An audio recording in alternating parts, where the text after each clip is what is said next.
Honorable members have a communication on a notice of motion for proposed removal from office by impeachment of His Excellency Rigathi Gachagua, EGH, as the Deputy President of the Republic of Kenya. Honorable members, pursuant to Article 151B of the Constitution and Standing Orders 64 and 65, I wish to notify the House that I'm in receipt of a notice of a special motion dated Thursday, 26 September 2024, and received on Friday, 27 September 2024, from the member for Kibwezi West, the Honorable Ekomas Mwengi Mutuse MP. The Honorable member seeks a resolution of the House for the removal from office by impeachment of His Excellency Rigathi Gachagua, EGH, as the Deputy President of the Republic of Kenya. Honorable members, at the back, take the nearest seats. The nearest, Clive.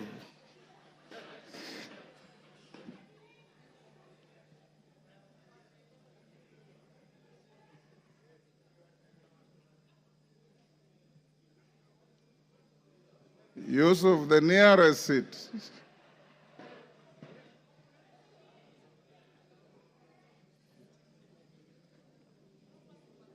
Okay. Honorable members, Article 150B, 1B of the Constitution provides as follows, and I quote, "The Deputy President may be removed from office on impeachment, 1, on the ground of a gross violation of a provision of this Constitution or any other law, 2, where there are serious reasons to believe that the Deputy President has committed a crime under national or international law, or 3, for gross misconduct."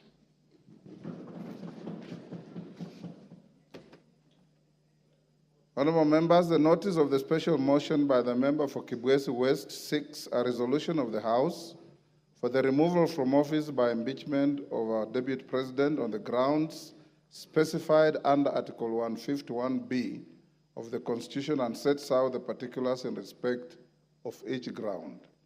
Honorable members, the special motion before the House presents an unprecedented constitutional moment in our democracy.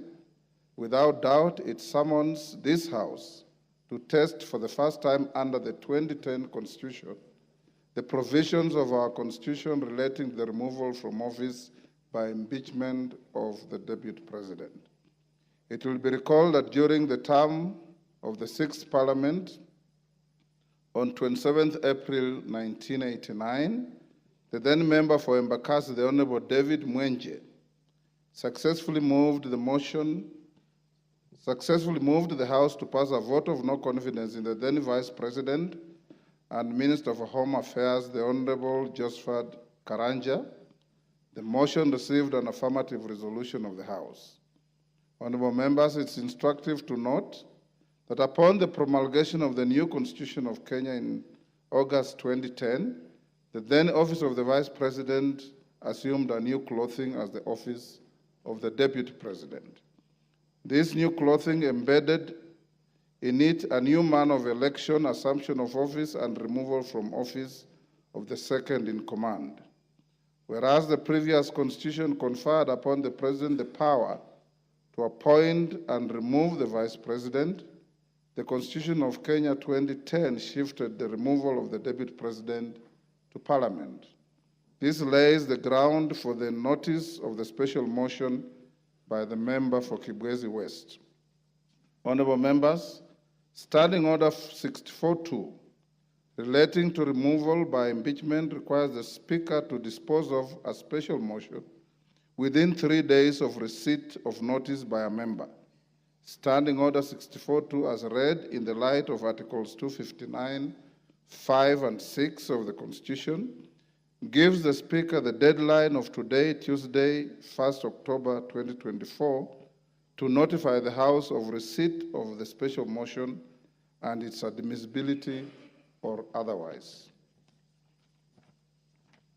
Honorable members, having notified the House of the special motion, I'll now highlight the preliminary procedural and legal requirements relating to the processing a special motion for removal from office by impeachment of the Deputy President. Members at the bar, take the nearest seats.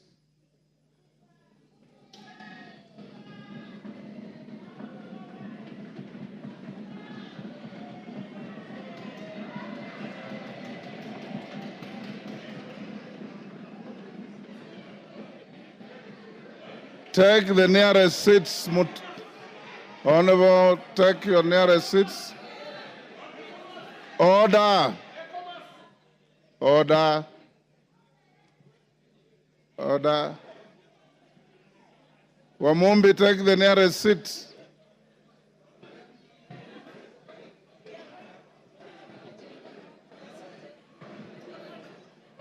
Order, honorable members.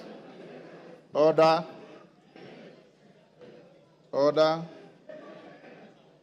Honorable members, Article 152 of the Constitution, order.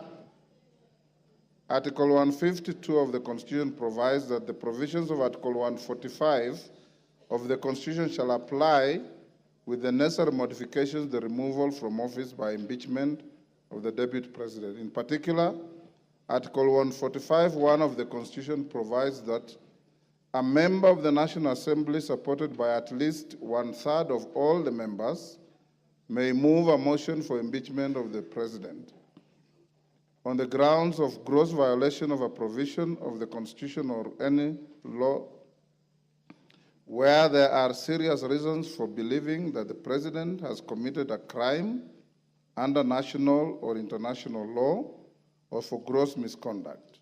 Procedurally, Standing Order 64(1) provides that before giving notice of a motion under Article 150 of the Constitution, a member shall deliver to the clerk a copy of the proposed motion in writing, stating the grounds and particulars in terms of Article 145(1) of the Constitution upon which the proposed motion is made, signed by the member and signed in support by at least 1/3 of all the members of the House.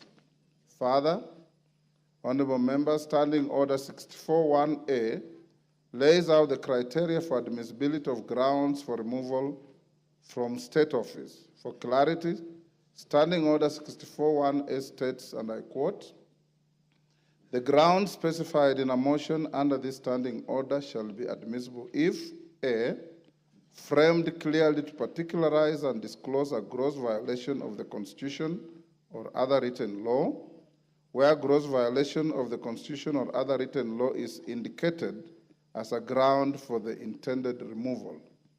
B, stating with precision the provisions of the Constitution or other written law that are alleged to have been grossly violated, where gross violation of the Constitution or other written law is indicated as a ground for the intended removal.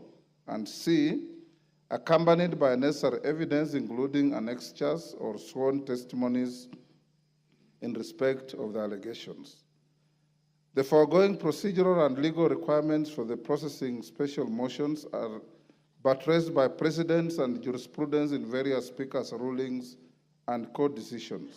Honorable members, today, I refrain from restating the jurisprudence and focus on determining the admissibility of the notice of the proposed special motion filed by the member for Kibwezi West. In determining the admissibility of the special motion, I'm required to examine its form, threshold, framing of the grounds, and attachment of the necessary evidence.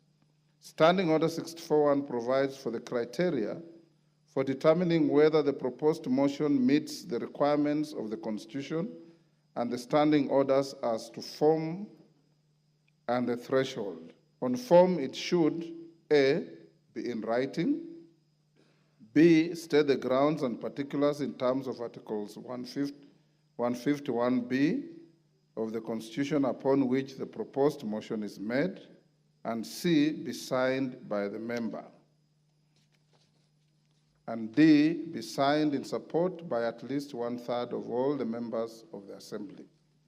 Having examined the notice of the special motion by the member for Kibwezi West, I find that the special motion meets the requirements relating to form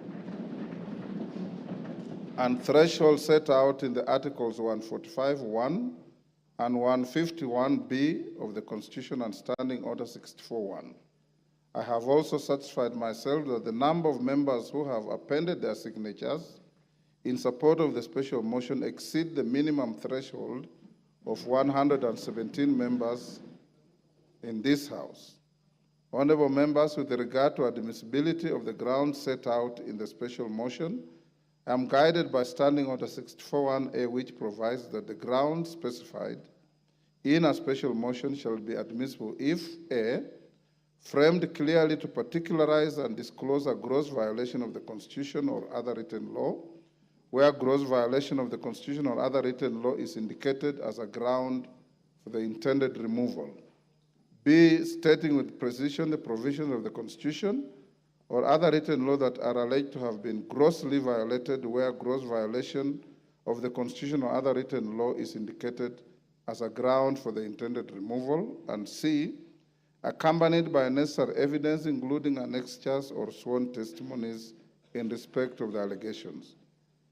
Honorable members, having examined the proposed special motion, I note that in keeping with the requirements of Article 151(b) of the Constitution and Standing Order 64(1)A, the member has stated 11 grounds for removal from office by impeachment of His Excellency the Deputy President. In addition, I do note that the special motion as submitted to my office also contains the particulars upon which the member seeks to move the House to consider the special motion. Honorable members, with respect to evidence, the member has attached documents including annexures and a sworn affidavit to substantiate the grounds stated in the special motion. Consequently, honorable members, I find that the proposed special motion by the Honorable Ekomas Mwengi Mutuse MP meets the requirements of Articles 145(1) and 151(b) of the Constitution and Standing Order 64 and 65 with regard to form, threshold, and grounds necessary for a member to move a special motion for the proposed removal from office by impeachment of the Deputy President. Honorable members, having determined that the special motion is admissible, let me now focus on the next steps of giving notice of the special motion to the House. Standing Order 47(4)A provides that with respect to a motion for removal of a person from office, a member shall give notice of motion in the House within 3 sitting days following approval by the Speaker. In the circumstances, therefore, the member for Kibwezi West ought to give notice of his special motion either today or tomorrow. Given the nature of the timelines applicable to this special motion, I will, at order number 6, that is notices of motion, accord an opportunity to the member for Kibwezi West to give the notice of the special motion. Thereafter, I'll give further guidance to the House on the next steps to take. The House is accordingly guided. I thank you.